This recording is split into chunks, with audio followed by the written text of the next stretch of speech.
जिस तरीके से मुसलमानों को अपनी जागीर समझा हुआ है, भाई मुसलमान किसको वोट देता है नहीं देता है चिंता ये नहीं है, पर जब ओवैसी जी कहते हैं कि मुसलमान वोट ना करे, चिंता इस बात की है, इस डर से आप मुसलमानों के बीच में कब तक भय की राजनीति करेंगे, कब तक डर डर के आप इसको नहीं है सत्ता में आए इसके लिए वोट करेंगे।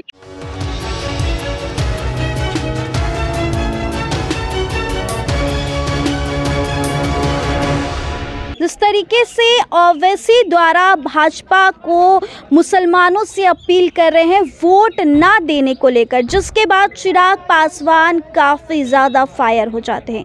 और चिराग पासवान ने क्या कुछ कह दिया इस मुद्दे को लेकर, पहले एक नज़र डालते हैं।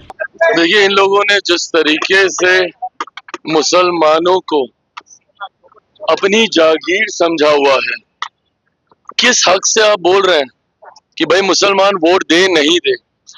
ये एक व्यक्ति का अपना स्वतंत्र अधिकार है और आप मताधिकार के लिए आप मना कर रहे हैं। एक ऐसा अधिकार जिसका इस्तेमाल देश के हर एक नागरिक को करना चाहिए, जिस पर भी वो नागरिक विश्वास रखता है, अपने भले के लिए, अपने भविष्य के लिए, जिसको भी वो चुनना चाहता है, उसको अपने मत का अधिकार उस व्यक्ति को जिताने के लिए करना चाहिए। लोकतंत्र में किस तरीके की सोच को बढ़ावा देने का कार्य ओवैसी साहब कर रहे हैं, सिर्फ इसीलिए कि आपकी जीत नहीं होती, सिर्फ इसीलिए कि अगर आपके विधायक जीत के भी आते हैं तो वो आपका साथ छोड़ देते हैं। इस डर से आप मुसलमानों के बीच में कब तक भय की राजनीति करेंगे? और मैं एक बार फिर से मैं दोहराता हूँ, मुसलमानों के लिए मैं दोहराता हूँ कि भैया बहुत हो गया डर की राजनीति से अपने आप को इस्तेमाल करने देना, बहुत हो गया। निकलिए अब इन सारी चीजों से। कब तक डर डर के आप इसको नहीं है सत्ता में आए इसके लिए वोट करेंगे? अरे लाइए ना, जिसको आप सत्ता में लाना चाहते हैं उसके लिए वोट कीजिए और उसकी जवाबदेही तय कीजिए। बोलिए उसको कि भैया आज हमने तुमको चुन के भेजा है, हमारे लिए क्या किए हो।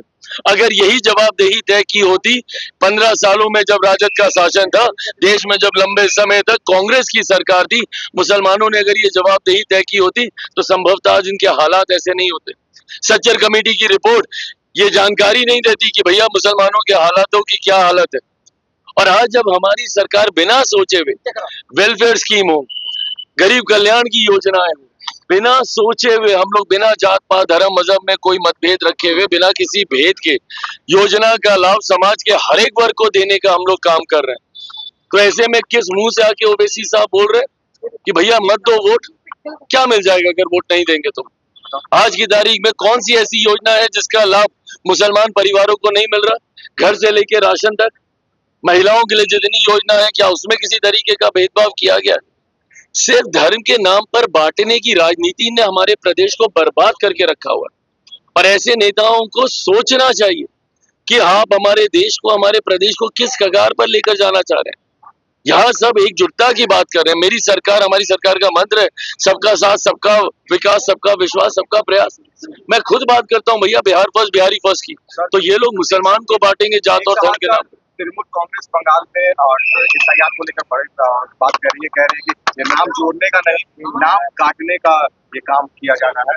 और ये हाँ, तो ये भ्रम तो फैलाते ही है ना। विपक्ष का काम क्या है?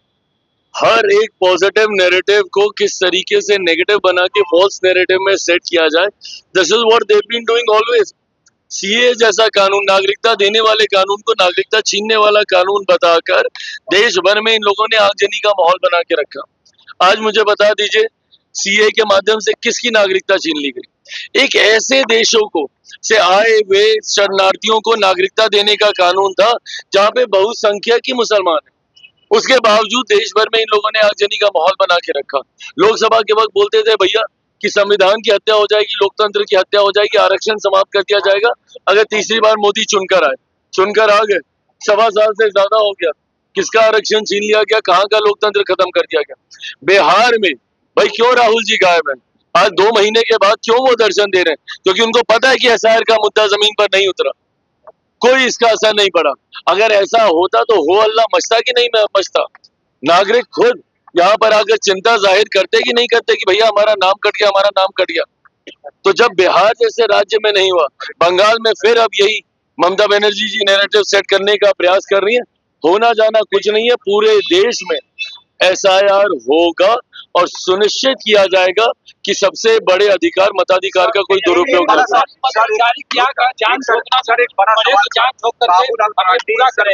झारखंड के उन्होंने बड़ा बात किया, मुसलमान वोट नहीं देते हैं बीजेपी को। मैंने भी चुनाव लड़ा, मैंने इन चीजों को देखा, वो वैसी जो बात कह रहे हैं मुसलमान वोट नहीं देते हैं बीजेपी को।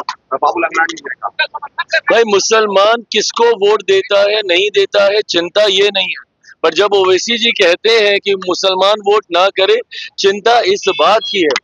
हम लोग ईमानदार प्रयास कर रहे हैं और हम लोग करते रहे, सबको साथ देकर चलने की सोच हमारी है तो हम करें।